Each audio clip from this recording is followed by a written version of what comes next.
So, yes, you've been basically on set since you were, what? 3 years old. Since you were 3 years old. So Yep. pretty much your entire life? Whole life. Whole lucid life, certainly. Yeah. How has that really changed from when you were a child, your experience on set, until now? You know, kind of growing into your own and everything. Do you have more say in it? Or I very much, I understand the premise of the question, but also having it as its basis be, how are things different between now and when you were 3 years old? But no, like, certainly I've, to respond to part of it, I've always had a choice in it, for sure. Maybe not so much when I was 3 years old and didn't understand what was happening. When we were shooting Daddy Daycare, I didn't know we were shooting a movie. I didn't know what was going on. But once I was lucid enough to understand, I have certainly always had that choice in the matter. Other than that, it's not actually all that different. My job has remained the same. I get to show up every day and play pretend for a living, and it's fucking awesome. Yeah. See your One Piece badge there, and I just got to know if there was any other than One Piece live action anime done. Is there one in particular that you would want to be a part of? Well, I auditioned for the Death Note one way back when. I don't know. I didn't love the script of that one. I'm sorry. It wasn't the most faithful adaptation to the source material, and they wonder why people didn't like it. But what's it called? Other ones, I mean, the Bleach one wasn't bad. The Netflix Bleach one wasn't bad. Other ones that I would like to see, I don't know. I feel like comedies end up being a little bit better in terms of their adaptation than dramas, which is where I feel like One Piece has gotten it right a lot, is in the comedy. The action sequences are amazing as well, don't get me wrong. I don't know, like, did Psyche Kusuo ever get a live action adaptation? It didn't? So. Okay. Then I'll have that be my answer. That would be sick to see. I'll audition for it. I don't give a shit. Yeah. So I noticed you pulled out earlier your D20. Yes. Rematching. Oh, hell yeah. Let's go. I got this just out on the con floor. I was walking through the different dice shops. I was rolling a bunch of different stuff. Got a nat 20 right away. So I was like, that's a sign. That's a sign. It has to be with you at all times now. Yeah, that's 100%. Until it's a cool one, too. Yeah, exactly. Do you ever use, I guess, your ability to play pretend, as you put it, in any kind of like DM sort of a form? Have you run your own game? Oh, yeah. I've got my home game that I do 100%. I tend to be the person that gets a bunch of people together who have never played before. And so I do find it tough to like run a super long running campaign for that reason. But I've got my players at home right now. Shout out Jeff, Jules, Gigi, and Joan. For some reason, they all start with a J sound. I don't know why that happened. But yes, certainly the years of playing pretend professionally have come into play. That's awesome. Yeah. And thank you very much for speaking with me today. It was good talking with you. Thank you very much. So you guys all as a cast seem to get along phenomenally. Yeah. Was that something that was kind of always just the chemistry was always there, or is it something that has grown over the last 2 seasons? I think it was pretty immediate, honestly. These people are so like unhinged and outgoing and fun. And so coming to, starting the season 1, just kind of like no filter, it really just set the tone for who we were going to be as a cast and as a family. And also I did chemistry reads with Scott and Alanna, and that kind of helped set the tone for like when you do chemistry reads, you kind of just know. And yeah, so I think, but just like how outspoken and how much fun everyone is really set the vibe for our relationship. Does it ever feel like maybe it gets in the way of being able to get a scene done, or is there more of a like, no, when it's time to be professional, we can turn it? Yeah, no, everybody really, I mean, it's not only amazing, funny, hilarious people, but really serious, fine actors. So when we had to like lock in, it really, it didn't take much, I would say like, obviously there are times where like Alanna would ad-lib something and then we couldn't stop laughing, but that would be in a scene where it required laughing and it required a lightheartedness to it. So, but when it was time to like really take on like heavier moments, everybody was super locked in.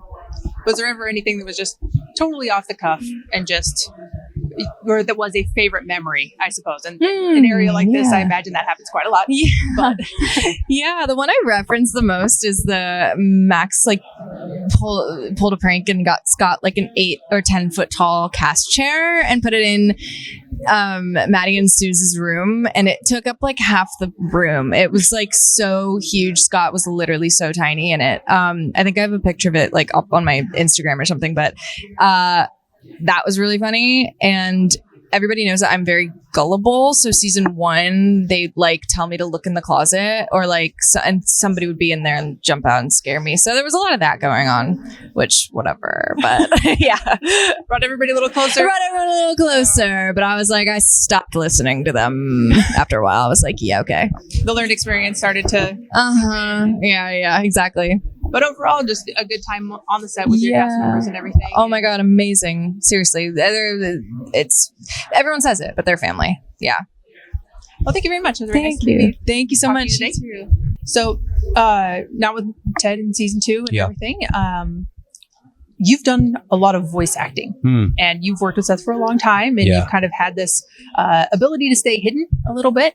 Now that Ted has become very, very popular, you know, are you seeing more recognition from fans, or just kind of not being able to blend into the hide in the cons from people? Are you being stopped more often? I'm definitely being stopped more often as people, which thank you for everybody that's watching it, because we worked really hard, and it's really nice when you get to keep doing this. But you know, this guy that I play I'm really happy that people aren't angry.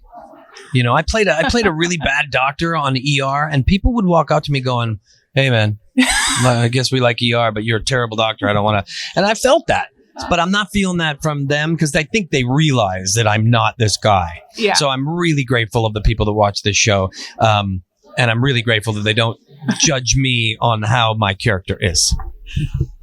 Do you feel like you're so removed from the actor? As an actor, from the character that you're portraying, that it's easier to kind of turn that on and off on set? 100%. Yeah, I'm not this guy at all. But you brought up the voice acting thing. Matty, who I play, the voice is such a huge part of it. He's just, I can't even do it into your microphone right now, but he's just loud, and the accent and just the general attitude he has is all coming out of that voice. But, you know, very rare that I usually play a redheaded 5'9" guy. That's what I play. So to be asked to kind of play a character for the first time, I love it. And it is totally different. But I'm kind of energetic anyway, but in a kind way, not in that way. You get to be the generally nice guy. Yeah. And now that you're being asked to go. And action, and I'm this prick. Yeah. How did you find Matty's voice? Just through where I'm from. It's it's all the uncles that I grew up with. I don't know why I whispered that like they're here watching me. They're going to find you. My uncles. No, I found it through, I had a couple uncles that were really loud. I remember I had this one uncle, and I'm a kid, right? I'm 5 years old, 6 years old, walking into my aunt and uncle's house. And my uncle, and he's joking, would just scream across the room, "Hey, get your feet off the floor." I'm like, now as I'm older, like, get your feet off the floor. What the hell does that mean? He's kidding.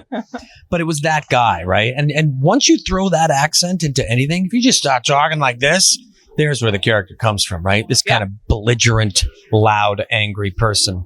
It's pretty easy, I'll be honest. Did it make it a little bit easier kind of going back into the early 90s? Were there some just childhood memories that you were able to pull from immediately? 100%. Not that my parents were like me, but I knew parents in Boston were like that. So yes. And then all the 90s stuff. Yes. I knew exactly how we acted in the 90s. Do you think it was quite as easy for the younger members of the cast kind of, or were they coming for you with questions? No, they come with me for the accent just because it's where I'm from. But no, because also I'm going to tell you this, even though it takes place in the 90s, a character like Blaire she's ahead of her time.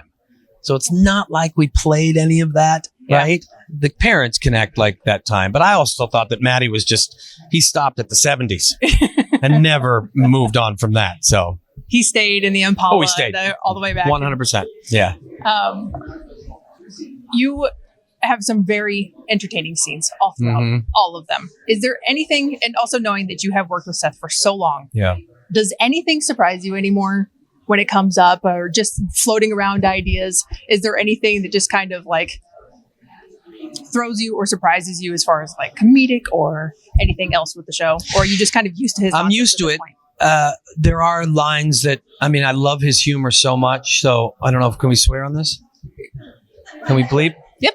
I have a line at the end of the first episode because my brother tackles me and he beats the crap out of me.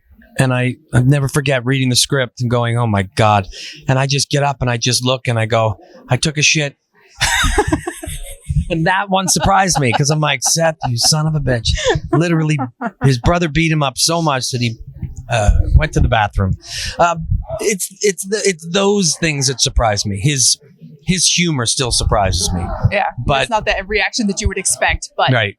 It fits. Yeah, his humor surprises me, but I am kind of used to it.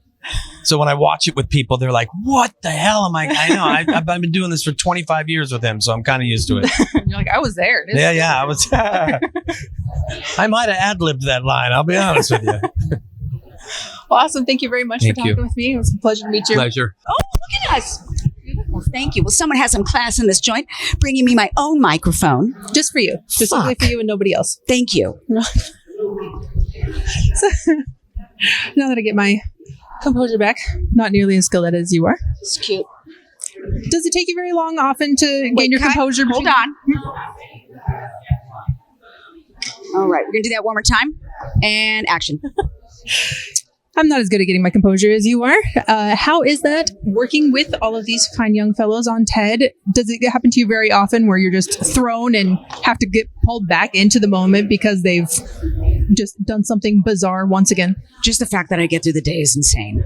I truly feel like I've won the lottery. And so, you know, like, oh my God, I'm on set with like Scott Grimes and Seth MacFarlane and Max. Action. Just the fact that I even got this gig is the wildest thing. I'm still in shock.